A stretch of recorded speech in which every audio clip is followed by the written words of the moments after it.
Thank you very much. Let me begin by thanking Dr.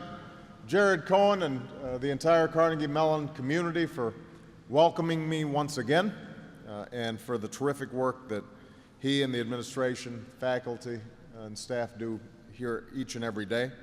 I also want to acknowledge your outstanding mayor, who doesn't look any older than the last time I saw him, Mayor Luke Raventhal. There he is right there. It is great to be back at Carnegie Mellon and in the beautiful city of Pittsburgh. I love visiting a good sports town. Last year I stole Dan Rooney to serve as my ambassador to Ireland. To make it up, I invited both the Steelers and the Penguins to the White House to celebrate their championships.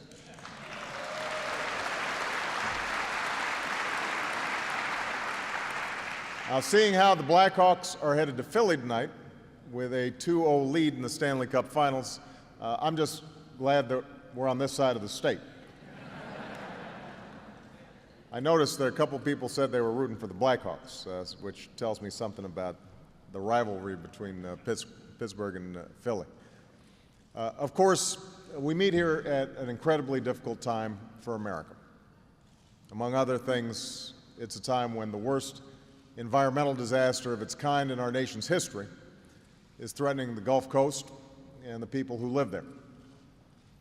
Right now, stopping this oil spill and containing its damage is necessarily the top priority, not just of my administration, but I think of the entire country. And we're waging this battle every minute of every day. But at the same time, we're continuing our efforts to recover and rebuild from an economic disaster that has touched the lives of nearly every American. And that's what I want to talk about today.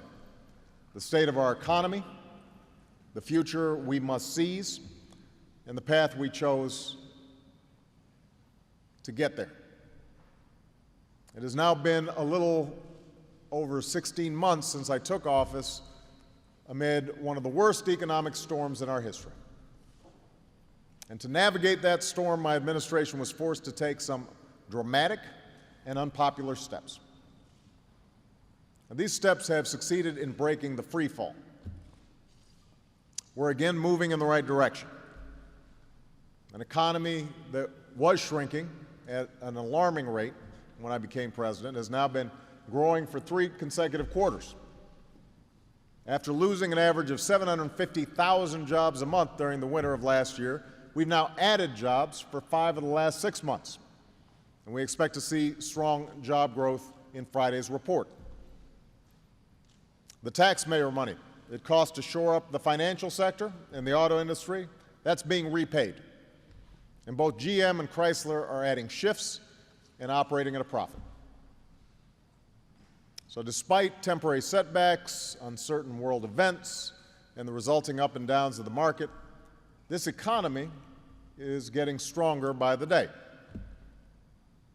Now, that doesn't mean this recession is by any means over for the millions of Americans who are still looking for a job or a way to pay the bills. Not by a long shot. The devastation created by the deepest downturn since the Great Depression has hit people and communities across our country very hard. And it's not going to be a real recovery until people can feel it in their own lives. In the immediate future, this means doing whatever is necessary to keep the recovery going and to spur job growth. But in the long term, it means recognizing that for a lot of middle-class families, for entire communities in some cases, a sense of economic security has been missing since long before the recession began. Over the last decade, these families saw their incomes decline. They saw the costs of things like health care and college tuition reach record highs.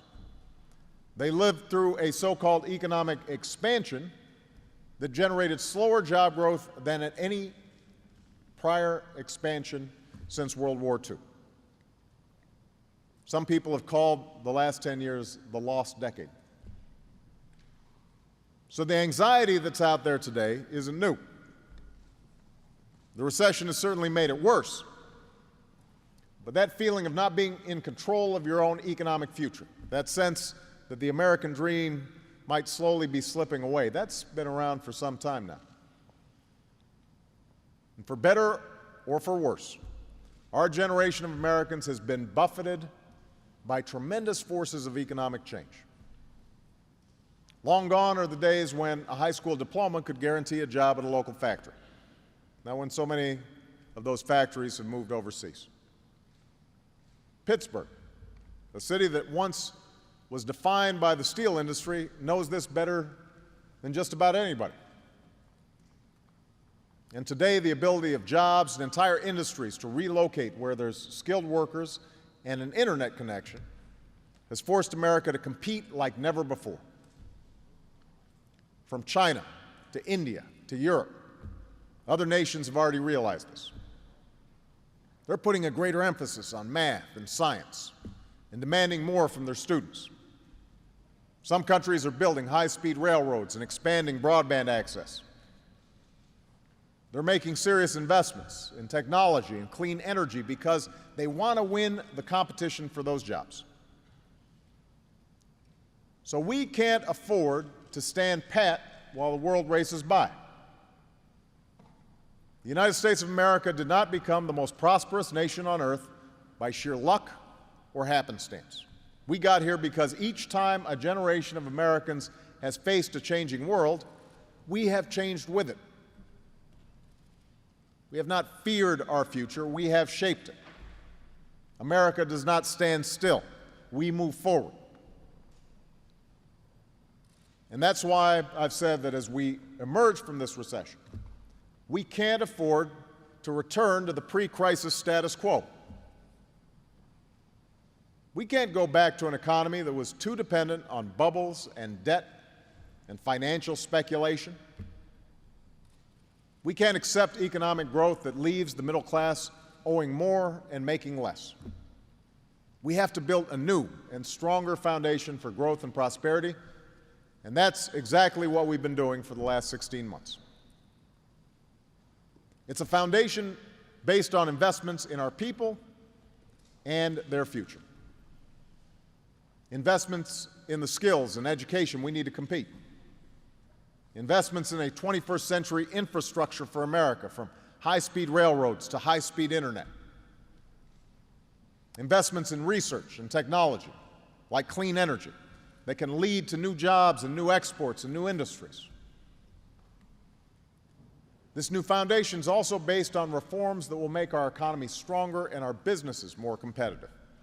Reforms that will make health care cheaper, our financial system more secure, and our government less burdened with debt. In a global economy, we can't pursue this agenda in a vacuum. At the height of the financial crisis, the coordinated action we took with the nations of the G20 prevented a global depression and helped restore worldwide growth. And as we've recently witnessed in Europe, economic difficulties in one part of the world can affect everybody else. And that's why we have to keep on working with the nations of the G20 to pursue more balanced growth. That's why we need to coordinate financial reform with other nations so that we avoid a global race to the bottom. It's why we need to open new markets and meet the goal of my National Export Initiative, to double our exports over the next 5 years. And it's why we need to ensure that our competitors play fair and our agreements are enforced. This, too, is part of building a new foundation. Now, some of you may have noticed that we have been building this foundation without much help from our friends in the other party. From our efforts to rescue the economy, to health insurance reform, to financial reform, most have sat on the sidelines and shouted from the bleachers. They said no to tax cuts for small businesses, no to tax credits for college tuition, no to investments in clean energy. They said no to protecting patients from insurance companies and consumers from big banks. And some of this, of course, is just politics. Before I was even inaugurated, the congressional leaders of the other party got together and made a calculation that if I failed they'd win. So when I went to meet with them about the need for a Recovery Act, in the midst of crisis, they announced they were against it before I even arrived at the meeting. Before we even had a health care bill, a Republican senator actually said, if we're able to stop Obama on this, it will be his Waterloo. It will break him. So those weren't very hopeful signs. But to be fair, a good deal of the other party's opposition to our agenda has also been rooted in their sincere and fundamental belief about the role of government. It's a belief that government has little or no role to play in helping this nation meet our collective challenges. It's an agenda that basically offers two answers to every problem we face: more tax breaks for the wealthy and fewer rules for corporations. The last administration called this recycled idea the ownership society. But what it essentially means is that everyone is on their own. No matter how hard you work, if your paycheck isn't enough to pay for college or health care or child care, well, you're on your own. If misfortune causes you to lose your job or your home, you're on your own. And if you're a Wall Street bank or an insurance company or an oil company, you pretty much get to play by your own rules, regardless of the consequences for everybody else. Now, I've never believed that government has all the answers. Government cannot and should not replace businesses as the true engine of growth and job creation. Government can't instill good values and a sense of responsibility in our children. That's a parent's job. Too much government can deprive us of choice and burden us with debt. Poorly designed regulations can choke off competition and the capital that businesses need to thrive. I understand these arguments, and it's reflected in my policies. After all, 1/3 of the Recovery Act we designed was made up of tax cuts for families and small businesses. And when you think back to the health care debate, despite calls for a single-payer, government-run health care plan, we passed reform that maintains our system of private health insurance. But I also understand that throughout our nation's history, we have balanced the threat of overreaching government against the dangers of an unfettered market. We've provided a basic safety net because any one of us might experience hardship at some time in our lives and may need some help getting back on our feet. And we've recognized that there have been times when only government has been able to do what individuals couldn't do and corporations wouldn't do. That's how we have railroads and highways, public schools and police forces. That's how we've made possible scientific research that has led to medical breakthroughs like the vaccine for hepatitis B and technological wonders like GPS. That's how we have Social Security and a minimum wage and laws to protect the food we eat and the water we drink and the air that we breathe. That's how we have rules to ensure that mines are safe. And yes, that oil companies pay for the spills that they cause. Now, there have always been those who've said no to such protections, no to such investments. There were accusations that Social Security would lead to socialism and that Medicare was a government takeover. There were bankers who claimed the creation of federal deposit insurance would destroy the industry. And there were automakers who argued that installing seat belts was unnecessary and unaffordable. There were skeptics who thought that cleaning our water and our air would bankrupt our entire economy. And all of these claims proved false. All of these reforms led to greater security and greater prosperity for our people and our economy. So what was true then is true today. As November approaches leaders in the other party will campaign furiously on the same economic arguments they've been making for decades. Fortunately, we don't have to look back too many years to see how their agenda turns out. For much of the last 10 years, we've tried it their way. They gave us tax cuts that weren't paid for to millionaires who didn't need them. They gutted regulations and put industry insiders in charge of industry oversight. They shortchanged investments in clean energy and education, in research and technology. And despite all their current moralizing about the need to curb spending, this is the same crowd who took the record $237 billion surplus that President Clinton left them and turned it into a record $1.3 trillion deficit. So we know where those ideas lead us. And now we have a choice as a nation. We can return to the failed economic policies of the past, or we can keep building a stronger future. We can go backward, or we can keep moving forward. And I don't know about you, but I want to move forward. I think America wants to move forward. Now, the first step in building a new foundation that allows us to move forward has been to address the costs and risks that have made our economy less competitive. Outdated regulations, crushing healthcare costs, and a growing debt. To start with, we can't compete as a nation if the irresponsibility of a few folks on Wall Street can bring our entire economy to its knees. That's why we're on the verge of passing the most sweeping financial reform since the Great Depression.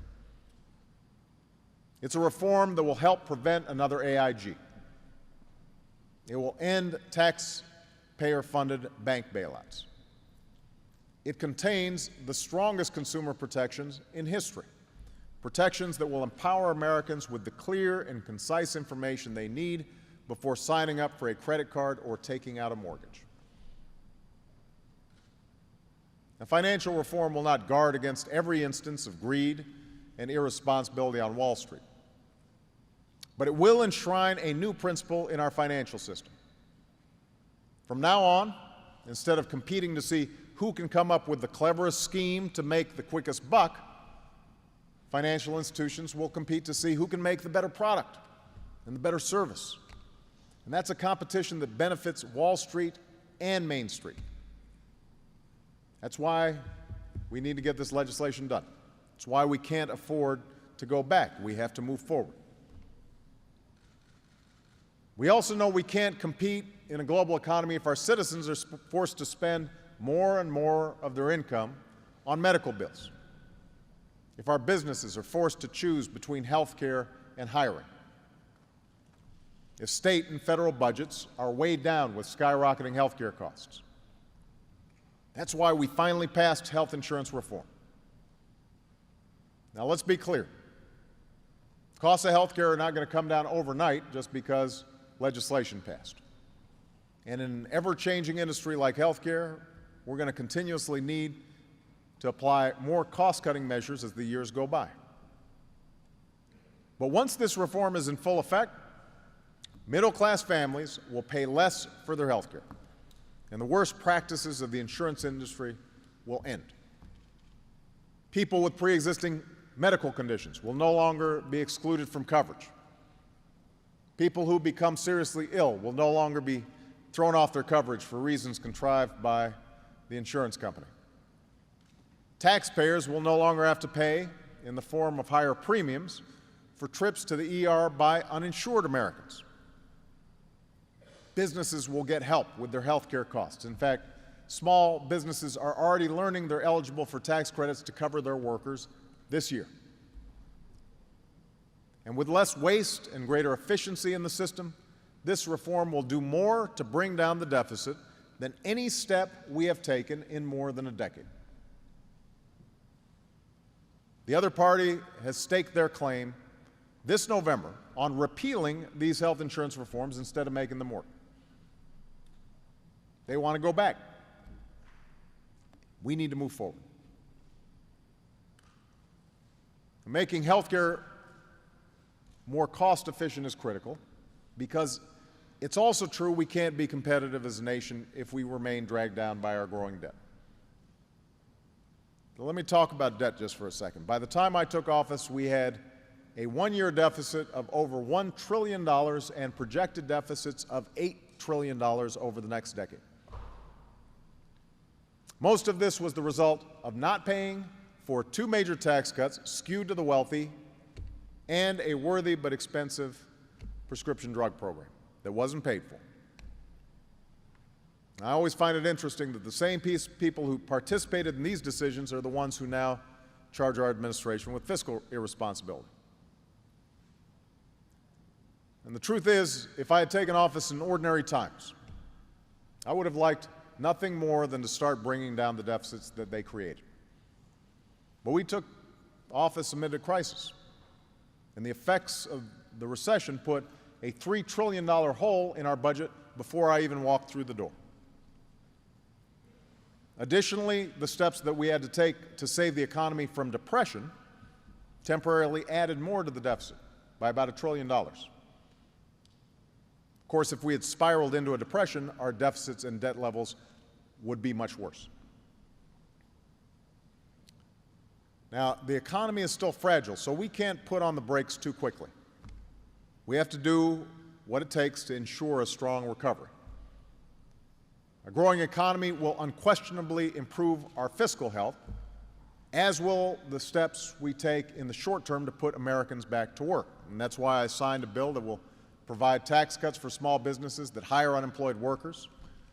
That's why I've urged Congress to pass a small business lending fund so that small businesses can get the credit they need to create jobs and grow.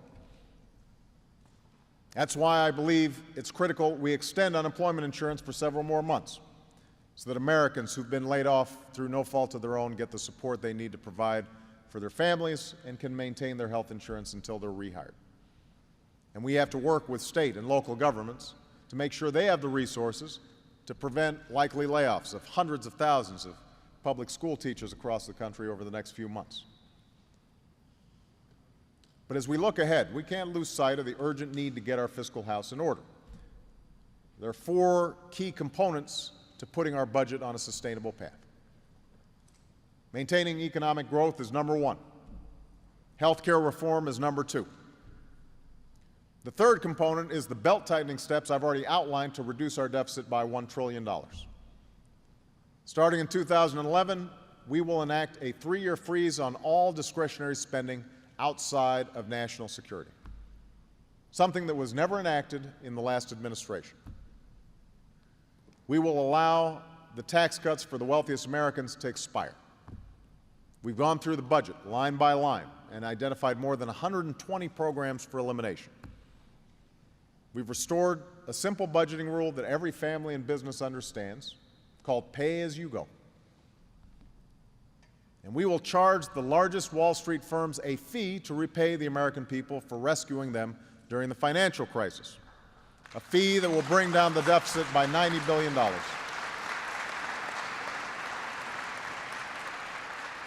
A fee that will bring down the deficit by $90 billion over the next decade. By the way, that $90 billion represents about 1/8 of the amount these banks will pay out in bonuses over the same period of time. Now, finally, the fourth component in improving our fiscal health is the bipartisan fiscal commission that I've established that will provide a specific set of solutions by the fall to deal with our medium and long-term deficit. And I have to warn you, this will not be easy. I know that some like to make the argument that if we would just eliminate pork barrel projects and foreign aid, we could eliminate our deficit. Turns out such spending makes up just 3% of our deficit. You combine all foreign aid and all earmarks, that's 3% of our budget. So meeting the deficit challenge will require some very difficult decisions about the largely popular programs that make up the other 97%. It means we'll have to sort through our priorities and figure out what programs that we can do without. On this point, I strongly agree with my friends in the other party. What I don't agree with is the notion that we should also sacrifice critical investments in our people and our future. You know, if you're a family who's tightening your belt, you will definitely sacrifice going out to dinner, but you're not going to sacrifice saving for your child's college education. It's precisely our investments in education and innovation that will make America more competitive in the 21st century. And we can't go back, we've got to move forward.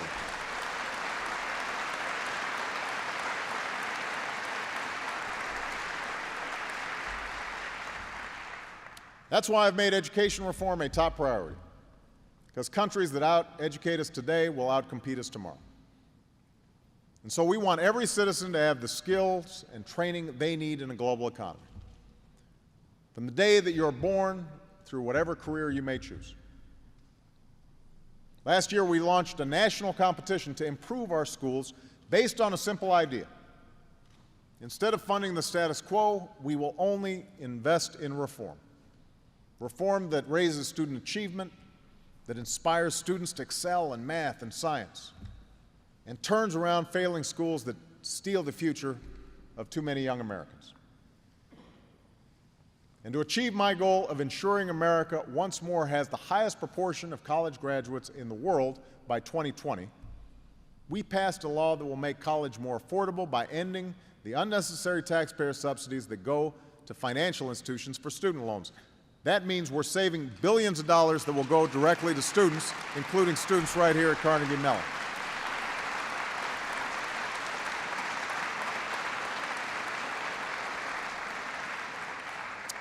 It's a bill that will also revitalize our community colleges, which are a career pathway to the children of so many working families. In addition to training our workers for the jobs of the future, we're also investing in the innovation that will create those jobs here in America. The research, the technology, the infrastructure that will secure our economic future. Right now, as we speak, the Recovery Act is putting Americans to work building a 21st century America. There's no reason China should have the fastest trains or that rural Pennsylvania should be without high-speed internet access. We've got to make those investments. From the first railroads to the interstate highway system, this nation has always been built to compete. So we're going to invest and are investing right now in new infrastructure, expanding broadband, health information technology, advanced manufacturing facilities, America's first high-speed rail network. We're also investing in the ideas and technologies that will lead to new jobs and entire new industries. Consider what we've done with clean energy. The tax credits and loan guarantees in the Recovery Act alone will lead to 720,000 clean energy jobs in America by 2012. 720,000.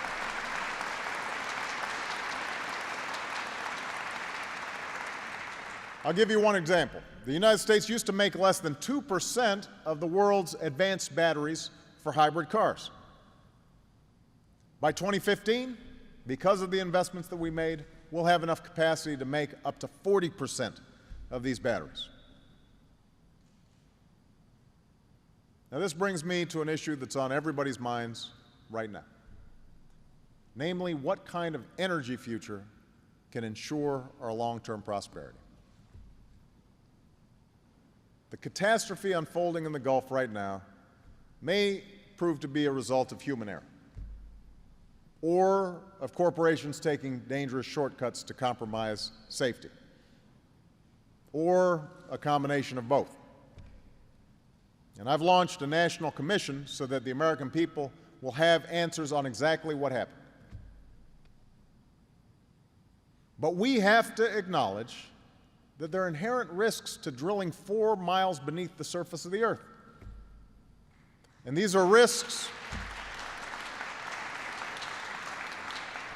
that are bound to increase the harder oil extraction becomes.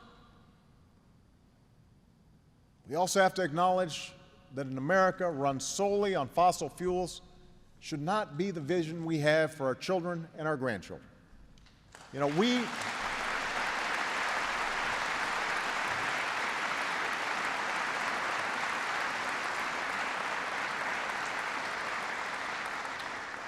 We consume more than 20% of the world's oil, but have less than 2% of the world's oil reserves. So without a major change in our energy policy, our dependence on oil means that we will continue to send billions of dollars of our hard-earned wealth to other countries every month, including countries in dangerous and unstable regions. In other words, our continued dependence on fossil fuels will jeopardize our national security, it will smother our planet, and it will continue to put our economy and our environment at risk. Now, I understand that we can't end our dependence on fossil fuels overnight. That's why I supported a careful plan of offshore oil production as one part of our overall energy strategy. But we can pursue such production only if it's safe and only if it's used as a short-term solution while we transition to a clean energy economy. And the time has come to aggressively accelerate that transition. The time has come, once and for all, for this nation to fully embrace a clean energy future.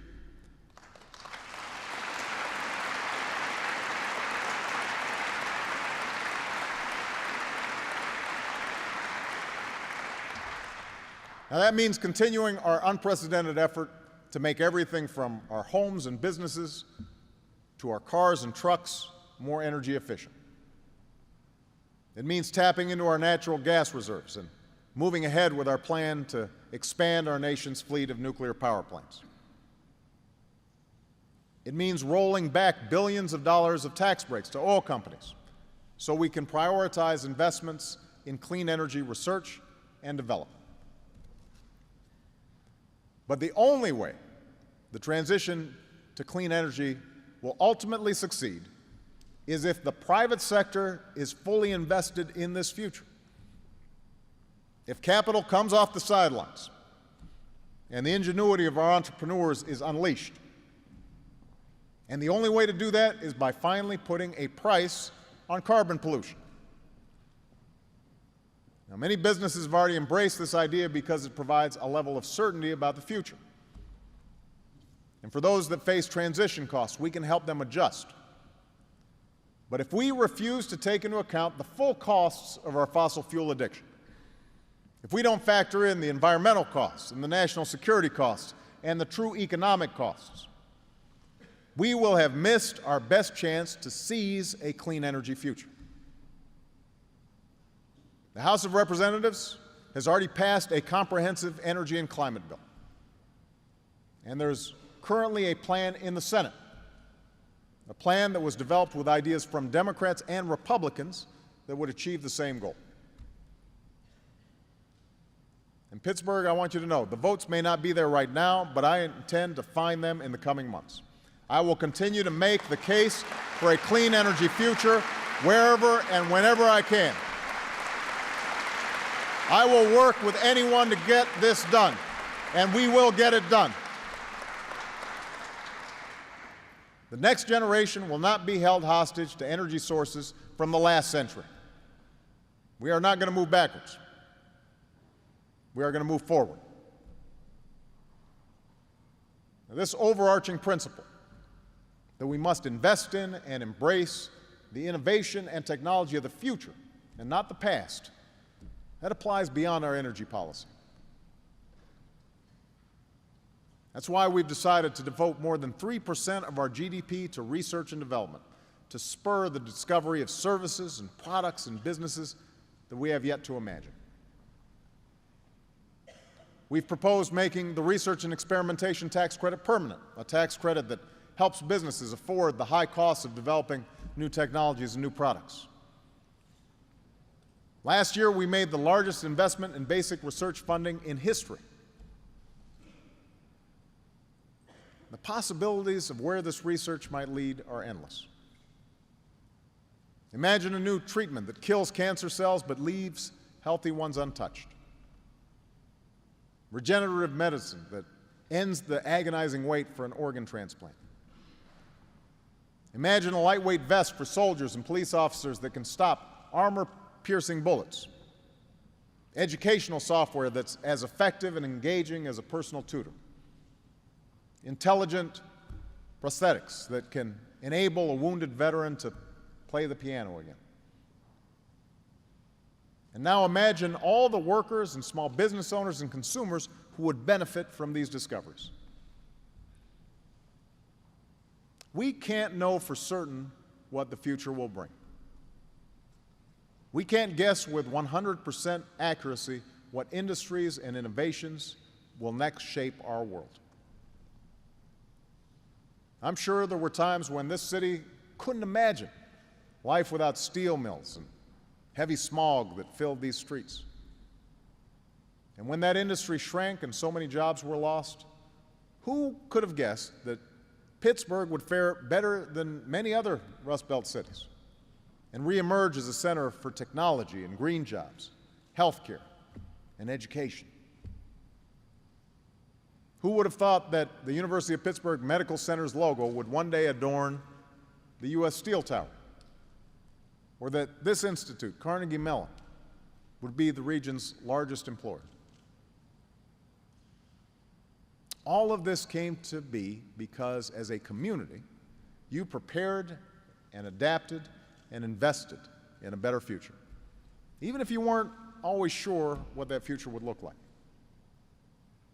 And that's what America does. That's what we've always done. The interests of the status quo will always have the most vocal and powerful defenders at every level of government. There will always be lobbyists for the banks or the insurance industry that doesn't want more regulation, or the corporation that would prefer to see more tax breaks instead of more investments in infrastructure or education. And let's face it, a lot of us find the prospect of change scary, even when we know the status quo isn't working for us. But there's no natural lobby for the clean energy company that may start a few years from now. There's no natural lobby for the research that may lead to a life-saving medical breakthrough. There's no natural lobby for the student who may not be able to afford a college education, but if they got one, could end up making discoveries that would transform America and the world. It's our job as a nation to advocate on behalf of the America that we hope for, to make decisions that will benefit the next generation, even if it's not always popular, even if we can't always see those benefits in the short term. We make decisions like this on behalf of our own children every single day. And while it's harder to do with an entire country as large and diverse as ours, it's no less important. The role of government has never been to plan every detail or dictate every outcome. At its best, government has simply knocked away barriers to opportunity and laid the foundation for a better future. Our people, with all their drive and ingenuity, always end up building the rest. And if we can do that again, if we can continue building that foundation and making those hard decisions on behalf of the next generation, I have no doubt that we will leave our children the America that we all hope for. Thank you very much, everybody. God bless you. God bless the United States of America.